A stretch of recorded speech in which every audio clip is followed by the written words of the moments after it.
નમસ્કાર. આજે આપણે પૂજ્ય શ્રી સદાશિવજીના ગહન જ્ઞાનના આધારે એક સફર પર નીકળવાના છીએ. એક એવી સફર જે આપણને આપણા સૌથી મૂળભૂત પ્રશ્ન હું કોણ છું એના જવાબની નજીક લઈ જશે. તો ચાલો આત્મખોજની આ સફરમાં આપણે સૌ સાથે જોડાઈએ. ચાલો આપણી આ ચર્ચાની શરૂઆત જ એક ખૂબ જ સશક્ત સવાલથી કરીએ. જરા વિચારીએ, આજના સમયમાં આપણે દુનિયાભરની ખબરો રાખીએ છીએ, ટેકનોલોજીથી માંડીને બ્રહ્માંડ સુધી બધું જ જાણીએ છીએ, પણ શું આપણે ક્યારેય રોકાઈને શાંતિથી આપણી અંદર ડોક્યું કર્યું છે? આપણે આપણી જાતને કેટલી ઓળખીએ છીએ? આ એક જ સવાલ છે જે આપણી આખી આંતરિક યાત્રાનો પાયો છે. તો આજે આપણે આ સફરમાં કયા કયા પડાવ પાર કરવાના છીએ? જો પહેલાં તો આપણે ક્રોધના બે રૂપને સમજીશું, એક શક્તિ અને એક શત્રુ. પછી વાત કરીશું લોભની, જે એક આંતરિક ભ્રષ્ટાચાર જેવો છે, અને પછી એના ઉપાય તરીકે નિસ્પૃહા એટલે કે મુક્તિના માર્ગને જાણીશું. તો તૈયાર છો? ચાલો શરૂ કરીએ. તો આપણો પહેલો પડાવ છે ક્રોધ. ક્રોધનું નામ સાંભળતા જ આપણને નકારાત્મક ભાવ આવે, ખરું ને? પણ શું ક્રોધ હંમેશા ખરાબ જ હોય છે? ચાલો આ શક્તિશાળી ભાવનાના બંને પાસાઓને નજીકથી જોઈએ. જો અહીંયા પૂજ્ય શ્રી સદાશિવજી એક બહુ જ મહત્વનો ભેદ પાડે છે. એ કહે છે કે ક્રોધના બે પ્રકાર છે. એક છે વિનાશક ક્રોધ, જે ઊંડા દ્વેષમાંથી જન્મે છે અને એ ખરેખર બહુ જ નુકસાનકારક છે. પણ બીજો છે ઉપયોગી ક્રોધ, જે આપણા રોજિંદા જીવનમાં આપણા આત્મરક્ષણ માટે ક્યારેક જરૂરી બની જાય છે. હવે આ વાત જરા ઊંડાણથી સમજવા જેવી છે. માની લો કે ક્યાંક અન્યાય થઈ રહ્યું છે અને આપણે કશું જ બોલ્યા વગર, કોઈ પ્રતિક્રિયા આપ્યા વગર ચૂપચાપ ઊભા રહીએ, તો એને શાંતિ ના કહેવાય. એ તો આપણી નબળાઈ છે, આપણી લાચારી છે, અને સાચું કહું તો એક કાયરતા છે. આવું કરવાથી તો અન્યાય કરનારને વધુ પ્રોત્સાહન મળે છે. અને આ વાતને સમજાવવા માટે એક કેવું અદ્ભુત ઉદાહરણ આપ્યું છે.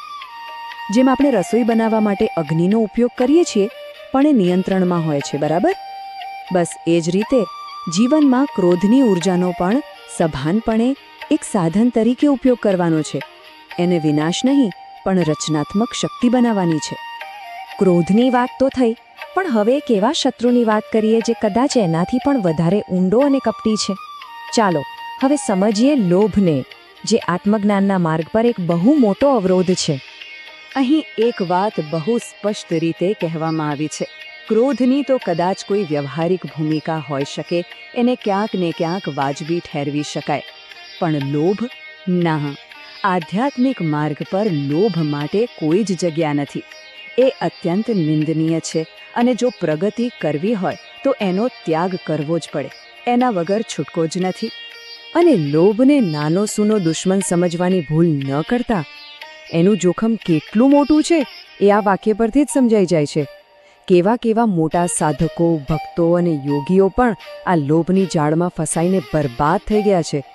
એમણે વર્ષોની સાધના એક ઝાટકે ગુમાવી દીધી છે. તો સવાલ એ થાય કે આ લોભ નામના ભયંકર રોગની દવા શું? એનો ઉપાય શું? ચાલો હવે આપણે એના અંતિમ અને એકમાત્ર ઉકેલ તરફ જઈએ. એ ઉકેલ છે નિસ્પૃહા, એટલે કે સાચી ઈચ્છાઓથી મુક્તિ. તો આ નિસ્પૃહા છે શું?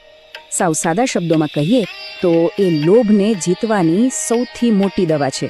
પણ એનો અર્થ એ નથી કે બધું છોડી દેવું. ના, આ તો એક આંતરિક અવસ્થા છે. મનની એક એવી સ્થિતિ છે જ્યાં કોઈ વસ્તુ મેળવવાની ઈચ્છા જ નથી રહેતી. અને આ સ્થિતિ દેખાડો કરવાથી નહીં, પણ સાચા આત્મજ્ઞાનમાંથી જ જન્મે છે. આ તફાવત બરાબર સમજવા જેવો છે. ત્યાગ અને નિસ્પૃહા બંને એક નથી. ત્યાગ એક બાહ્ય ક્રિયા છે, દુનિયાને બતાવવા માટે કોઈ વસ્તુ છોડી દેવી. એમાં ક્યારેક માન સન્માન મેળવવાની ઈચ્છા પણ છુપાયેલી હોય છે. પણ નિસ્પૃહા એ તો હૃદયની સ્થિતિ છે, એક અદૃશ્ય અવસ્થા, જ્યાં બધી જ ઈચ્છાઓ અને તૃષ્ણાઓ શાંત થઈ જાય છે. એ જ સાચી મુક્તિ છે. અને જે વ્યક્તિ આ નિસ્પૃહાની અવસ્થાએ પહોંચી જાય છે, એને જીવન મુક્ત કહેવાય છે. એનું જીવન કેવું હોય કલ્પના તો કરો.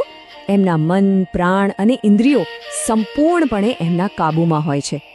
એ દુનિયાની વચ્ચે રહે છે, ભૌતિક સુખ સગવડો પણ ભોગવતા દેખાય, પણ અંદરથી સંપૂર્ણપણે અનાસક્ત હોય છે. બિલકુલ જેમ કમળ પાણીમાં રહે છે, પણ પાણીનું એક ટીપું પણ એને અડકી શકતું નથી.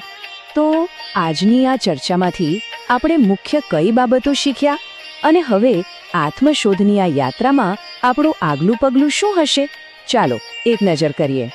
આમ જુઓ તો આત્મજ્ઞાનનો આખો રસ્તો આપણને 3 પગલાંમાં સ્પષ્ટ દેખાય છે. પહેલું, ક્રોધને મિત્ર અને શત્રુ બંને તરીકે સમજવો. બીજું, લોભ નામની ભ્રષ્ટ કરનારી શક્તિને બરાબર ઓળખી લેવી. અને ત્રીજું અને સૌથી મહત્વનું, નિસ્પૃહા એટલે કે સાચી આંતરિક અનાસક્તિ કેળવવી.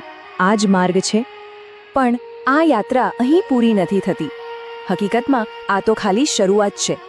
હવે પછીના ભાગમાં આપણે આપણા મૂળભૂત પ્રશ્ન હું કોણ છું ના જવાબમાં હજી વધુ ઊંડા ઉતરીશું. પૂજ્યશ્રીના અનુભવોના પ્રકાશમાં આ રહસ્યને વધુ ખોલીશું. ત્યાં સુધી આજે જે પણ ચર્ચા થઈ એના પર વિચાર કરતા રહેજો.